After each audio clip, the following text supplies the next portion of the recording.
My ex-husband invited me to his wedding to parade his new wife, his new friends, and his new level. He wanted me to sit there and watch him flaunt the life he thought I'd never have, to see me small, forgotten, and defeated.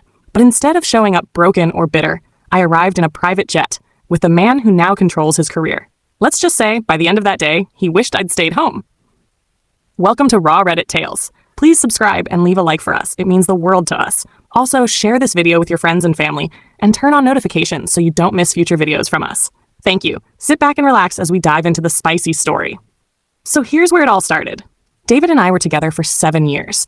7 long, exhausting, financially dry years. I worked double shifts, sold my jewelry, and even borrowed from friends just to help him start his dream business. He was ambitious, yes, but also entitled. He believed success was his birthright and that my loyalty was his stepping stone. And when things finally started to look up, when I thought our struggle was finally paying off, he changed. He became cold, distant, obsessed with status and validation. I remember the night he told me he wanted a divorce. He sat across from me in our living room, the one I decorated with cheap curtains and love, and said, "You're holding me back. I need a woman who matches my level."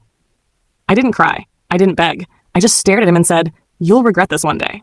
He smirked and walked out. That was 2 years ago. Since then, I've built an empire from what he once mocked as a silly little hobby. I started selling handmade accessories online, and before I knew it, brands started reaching out. One deal led to another, and within a year, I was flying out for meetings, sealing partnerships, and running campaigns with people David only dreamed of working for. Then one morning, my assistant walked in with a golden envelope. "You've got an invitation," she said, half smiling. When I opened it and saw his name, I actually laughed. Until I noticed the note inside, written in his handwriting. "You should come and see what a real woman looks like." For a full minute, I just stared at that note, the words blurring into a bitter joke. "You should come and see what a real woman looks like." Who even says that? David, apparently. The same man who used to cry when rent was due, now suddenly a self-proclaimed king because he got promoted. I remember setting the card down slowly, my chest tight, but not from pain, from disbelief. It wasn't heartbreak. It was secondhand embarrassment. He actually thought I'd be jealous. I didn't plan revenge that day. I didn't even plan to go. But the more I thought about it, the more I realized something. Men like David thrive on the illusion that they won. They rewrite history in their heads until they start believing it. And maybe, just maybe, it was time to remind him that I was never the background character in his success story. I was the foundation he built it on. So I called my assistant, Tara. "We're going to a wedding," I said. She paused for a moment before laughing. "Wedding? Whose wedding?" "My ex-husband's," I replied calmly, sipping my coffee. She nearly dropped her tablet. "Wait, the David?" I said. "And I want to make an entrance he'll never forget." That's when the plan started forming. Not revenge, presentation. I picked out a champagne silk dress that looked effortless but cost more than David's car.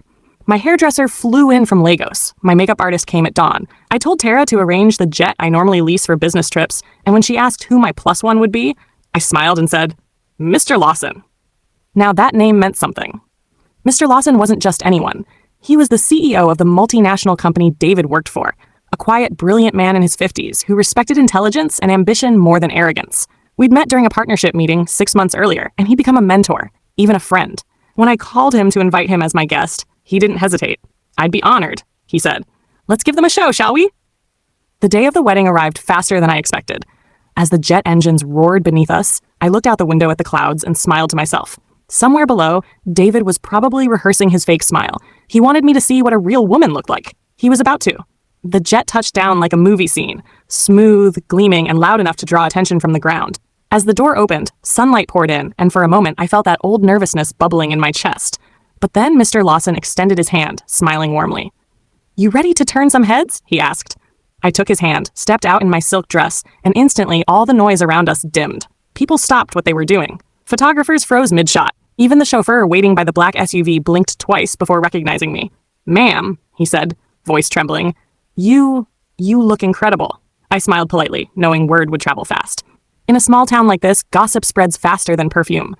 As we drove toward the wedding venue, a massive outdoor garden lined with chandeliers and gold chairs, I could already hear the faint sound of laughter and violin music. My heart beat slower now, not from fear, but from a strange calmness. I wasn't here to prove anything. I was simply here to be seen. The car stopped, and before I even stepped out, whispers started. Guests turned. Phones rose. Melanie, standing near the aisle in her lace gown, went visibly stiff. Her smile faltered. David was talking to someone when he noticed the commotion. His expression changed instantly, from smug confidence to stunned disbelief. He approached, forcing a grin. "Wow, you really made it," he said, eyes darting from me to Mr. Lawson and back again. "Of course," I said smoothly. "You invited me to see what a real woman looks like. I didn't want to miss the lesson." The silence that followed was delicious. Mr. Lawson chuckled softly beside me, shaking David's hand like nothing was wrong. "Good to finally meet you," he said. "You've got quite the event here." David's face was pale now, his jaw tight. Melanie tried to smile but looked ready to vanish. Every guest's eyes were on us, on me, the ex-wife who was supposed to look miserable but instead looked like the main character in a success story. The ceremony continued awkwardly. I sat in the front row beside Mr. Lawson, while whispers rippled behind us. David's vows were shaky, his laughter forced. Every few minutes he glanced at me, like a man haunted by his own choices. And then, right after the ceremony, the first real twist of the night arrived. It started at the reception. The music was loud, the wine flowing, and everyone pretended to be comfortable, but the tension was thick enough to slice through with a knife. Every time I lifted my glass, I felt eyes on me. Some guests whispered admiration, others disbelief. A few clearly wondered why Mr. Lawson, a powerful CEO, was here with me, and not at some exclusive board meeting in Dubai. Mr. Lawson leaned close. "They're talking," he said, smiling faintly. "Good. Let them." Across the room, David was trying to save face. He laughed too loudly, toasted too often, and kept glancing in our direction. The more he tried to act unbothered, the more obvious it became that he was unraveling. Melanie, poor thing, noticed it too. She whispered something to him, probably telling him to relax, but he brushed her off. He couldn't stand that I had the one thing he always craved, power, without needing validation. Then, during dinner, fate decided to add some spice. Mr. Lawson was called aside by a colleague from the same company. Apparently, David's department had been under review for performance inconsistencies. I didn't pay it much mind until I saw David's expression change when Mr. Lawson returned. Lawson sat down calmly, poured himself another glass of champagne, and said quietly, "Interesting how small the world is." I looked at him, curious. "What do you mean?" He smiled faintly. "Your ex here, he's been taking credit for a project that wasn't his, and apparently it's coming to light." I blinked, unsure if I'd heard correctly. "Wait, what?" Before he could answer, David appeared at our table, trying to sound casual. "Sir, can I have a word?" His voice was tight, trembling under forced confidence. Mr. Lawson leaned back, his tones smooth as silk. "Of course, but not now. You're the groom. Go enjoy your evening, while it lasts." The look on David's face, priceless. A mix of panic and pride crumbling in real time. He turned and stormed off, and for a brief moment, Melanie followed him, her smile gone completely. Guests exchanged awkward glances, whispers spreading like wildfire. Mr. Lawson glanced at me again. "Sometimes," he said softly, "karma doesn't need help. It just needs timing." I clinked my glass with his. "Then tonight," I said, "timing is perfect." But what I didn't know then was that this wedding was about to expose something even bigger than David's lies. The whispers turned into ripples, and the ripples became a storm. Half an hour after dinner, someone from David's office showed up. I recognized him from one of the corporate events I'd attended months ago. He looked uneasy, whispering something to another executive near the bar. Then he gestured toward David, who was pacing near the restroom like a man waiting for bad news. I leaned back in my seat, pretending not to notice. But Mr. Lawson did. He glanced at his watch, then at the crowd. "This," he murmured, "is about to get messy." And it did. The music suddenly lowered, and Melanie's voice cut through the chatter, sharp, cold, trembling. "What do you mean? He forged reports?" she shouted. Heads turned instantly. My eyes met Mr. Lawson's, both of us frozen for a split second before she continued, louder this time. "You told me you led that project. You said it was your work." The band stopped. The waiters froze. David tried to hush her, his voice cracking. "Mel, not here." But she wasn't having it. She shoved a file at his chest, papers spilling across the marble floor. "You lied to me, David. You built our entire relationship on someone else's work." Someone gasped. Someone else whispered, "That's the project Lawson just mentioned." David's face turned ghostly. His boss, my business partner, stood slowly and said, "I was waiting for you to bring it up yourself, David, but I see your wife beat you to it." Cameras were rolling now. Guests, pretending to check their phones, were secretly recording everything. I stayed still, expression unreadable, as Lawson continued, his tone cool but firm. "We have evidence you altered reports and took credit for another employee's work. You'll receive formal notice on Monday. For now, enjoy the rest of your evening, while it's still yours." You could hear a pin drop. David just stood there, his face slick with sweat, his jaw trembling. Melanie turned away from him, her mascara running. "You said she was pathetic," she hissed, pointing at me. "You said she was nothing." Then she walked off, alone. I didn't move. I didn't smirk or gloat. I just watched silently as he crumbled, the empire he'd built on arrogance dissolving in public view. But I thought that was where the story ended. I didn't know that David wasn't done. Not by a long shot. The wedding was over before the cake was even cut.